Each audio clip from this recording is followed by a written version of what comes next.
Fuh, serius guys. Mercik gila kali ni lah. Serius lawa. Thank you Rap Lab.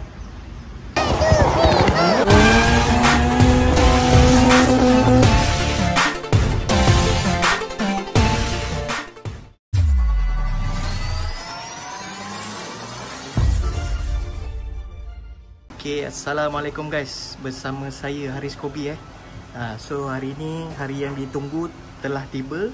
Saya dah sampai dekat Rap Lab So saya nak reveal kereta saya korang rasa colour apa yang saya buat? Nak tengok tak? Okay, ni saya tunjuk lah kerja-kerja workmanship dia dulu. Sini memang buat terbaik, harga murah dan berkualiti. Harga bermula RM1,500 ke RM3,000.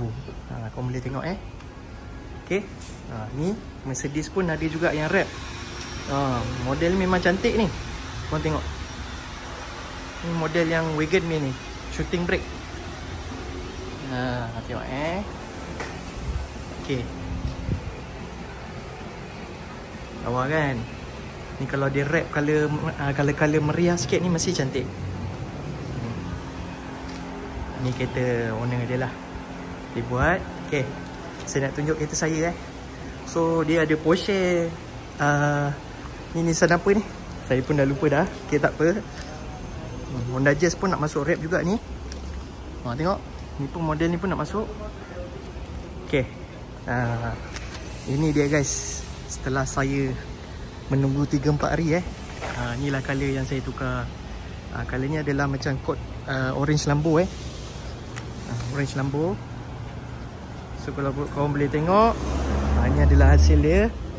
Memang saya boleh garanti dia punya hasil dia memang kemas. Dia wrap pun memang cantik gila. Tak ada defect memang lawa dia buat. Ni. So apa tunggu lagi? Siapa yang nak datang boleh datang ke Rap Lab. Nampak? Rap Lab. Inilah colour orange Lambo ni hasil dia. Memang terbaik guys. Memang mercik. Mercik gila.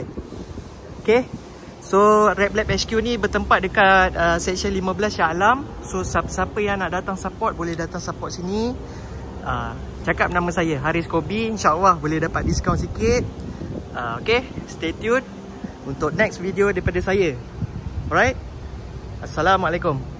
Memang mercik kereta ni. Nanti saya buat video part 3 pula. Bye. Assalamualaikum.